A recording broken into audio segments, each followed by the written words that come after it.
Hey guys, welcome back. This week we're going to analyze the movie Jojo Rabbit and what it has to do with initiation. Well, I just got back from vacation from my camping trip, and I have lots to report on, most notably all the movies I watched. Caught up on the first three Star Trek movies, the original ones, which are really good. And we also watched Jojo Rabbit. I swear, we did some hiking stuff outdoors too. But hey, what's a camping trip without movies? It's not even glamping. It's just, I don't know. There's not even a name for it. Just go to an Airbnb and maybe go on a hike during the day. But back to Jojo Rabbit. I like to talk about movies when it has to do with psychological topics. I mean, all movies really do. But I remember the last movie I talked about, mid-90s. What did that have to do with? Initiation and Jojo Rabbit, I think the same thing. Initiation, not just a young boy into adulthood, but all the initiation that we all need to go through throughout our adult development, from separating from the parents, from developing a career, learning how to make friends, learning how to connect with the opposite sex sexually, learning how to connect with them emotionally, and of course, generativity. Each one of these stages requires that we go through an initiation. I think there are just 5 great points from this movie, Jojo Rabbit, that indicate what's ultimately essential for initiation and change. Now, I guess there's going to be spoilers, but I don't really believe in spoilers. I think if it's a good movie, you can't really spoil it. So I may spoil parts of it, but it's probably not going to ruin the movie at all. So the first point about initiation in Jojo Rabbit is it really indicates what a proper relationship with fear is. I mean, we have this young kid, Jojo, who is a Hitler youth. I'm not going to go into the summary. I mean, you probably already know some of it by now. It doesn't matter. You don't have to know the movie. But you have a young boy who's a Hitler youth, and his mom is hiding a Jewish girl in the wall of their upstairs.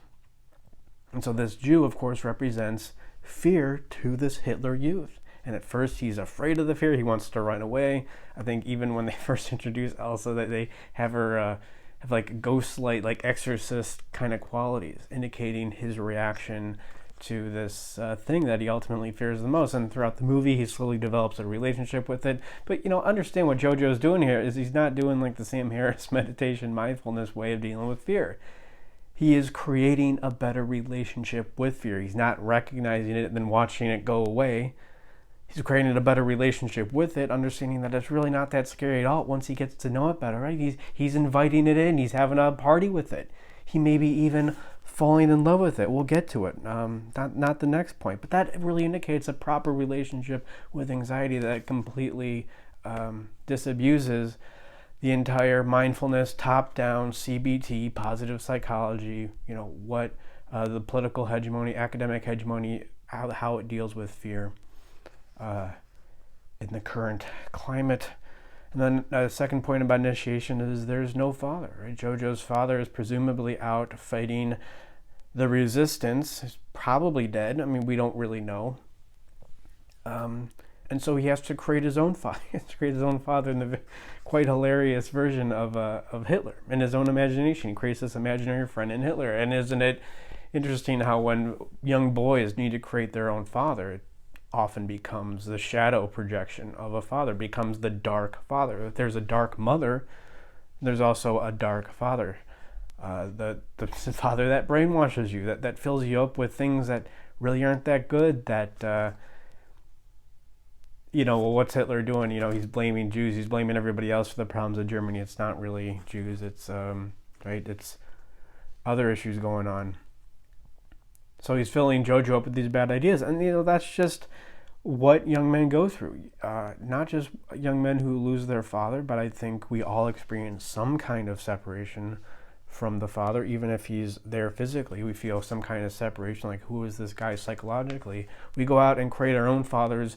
They may not end up being the best, but often part of our initiation is learning, this guy's trying to brainwash me. And it's like developing an identity through managing the fear as represented by Elsa, so you can throw off the bad dad. And in a sense, you don't go back to the original father, right? Jojo's father doesn't come back. You create your own father. And I think that leads to, well, not the third point, but we'll get to it. The third point is, though, just the point about scars, how Jojo gets scarred in that pretty funny hand grenade debacle. And he thinks he's ugly, right? And he can't He can't show himself to the world, but he learns how, through contacting the fear, through contacting Elsa. Maybe it's not ugly. Ugliness isn't in the thing itself, and it's how we relate to objects, right? So there wasn't anything inherently ugly about Jojo's scars he was learning, but this how he uses them, and this of course harkens back to Philoctetes, because Jung always talks about it as a story of some guy using his trauma for good by having an ugly scar in his face that helped Jojo kind of see this bankrupt, mind-body dichotomy aspect of the Nazi philosophy, is that there's there's beautiful things and ugly things, and we have to just get rid of ugly things, just get rid of them, so the good things can flourish. But actually what was good, what was beautiful, is the relationship that he was creating with not only Elsa, but with his scar. And then the fourth point is, after Jojo falls in love with Elsa, of course, like that awkward, this movie really reminded me of being like a 10 or 11-year-old boy at the pool and just having a crush on every 15-year-old girl there. Like every 15, maybe 16-year-old girl was just completely magical when you're a 10 or 11-year-old boy. Maybe that's something about this movie that women wouldn't be able to appreciate. But there you go. And then, so in the end, after Jojo falls in love with Elsa, he wants to keep her there. Right? And I think this is, he doesn't want to tell her that the war's over and then the Americans won. He wants to keep her there so she doesn't leave. But I think this is very indicative of what happens when you go through a period of initiation, is you just want to remain in stasis. Right? This is the guy who's 45 years old, still going to the singles bar, trying to pick up women. It's like you just got to this place of development and it felt great, so you wanted to stop. But Jojo eventually realized, I got to move on. And part of moving on to the next stage of adult development is letting go of everything I learned, letting go of all the relationships that I made, like with this Jewish girl living in the wall of my house. Kind of have to let that go, however good that feels, and that's a great victory. You're separating. In a sense, what Jojo's doing is he's separating from multiple parental figures: Hitler, his mom, his father, becoming more of his own man. And that feels great, as represented by this relationship with Elsa. But he needs to move on. He needs to grow and continue evolving. And then they go outside, and that's the end of the movie. So they're going to be spoilers. And so now the fifth point about initiation is just the idea of the rabbit. Jojo Rabbit. This was a derogatory term that his Nazi buddies named him because he wouldn't kill the rabbit. But I think this really indicates the purpose of initiation. It's not becoming a different person. It's more becoming who you really are. And I think in the movie, the rabbit represents this vulnerable aspect of Jojo. So becoming Jojo Rabbit is learning how to express that vulnerability. There's a lot of wussy connotations around that. Not in any weak way, but just be more authentic. That's really what the rabbit represents, is Jojo's authenticity, and learning how to express that in the world, as indicated by going out, I think, with Elsa after the war's over, and dancing. I think the most striking thing about this movie is how Jojo was lied to. He was essentially brainwashed by the Hitler Youth.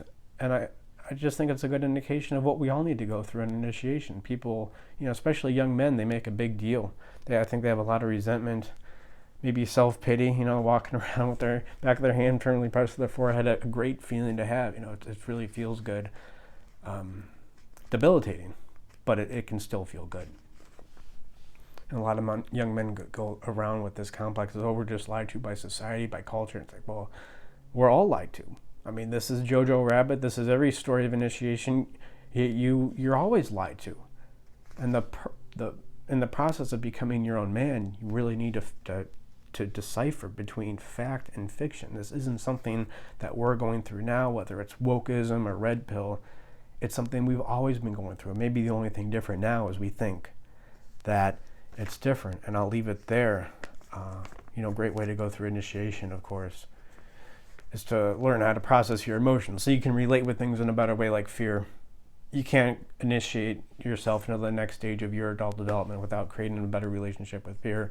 And I think that's what we do here at Animus very well. I mean, better than anybody else you'll come across. We know exactly what fear is, exactly what anxiety is, exactly how it works, exactly what we can do with it, and exactly how we need to talk about it to just get, introduce ourselves to fear. Get, like Jojo in the beginning, introducing himself to Elsa. He's afraid at first, but he's just gradually creating this better relationship. And that's what we do here. We do free consultations, animusempire.com/schedule. And I'll leave it there. Thank you for watching.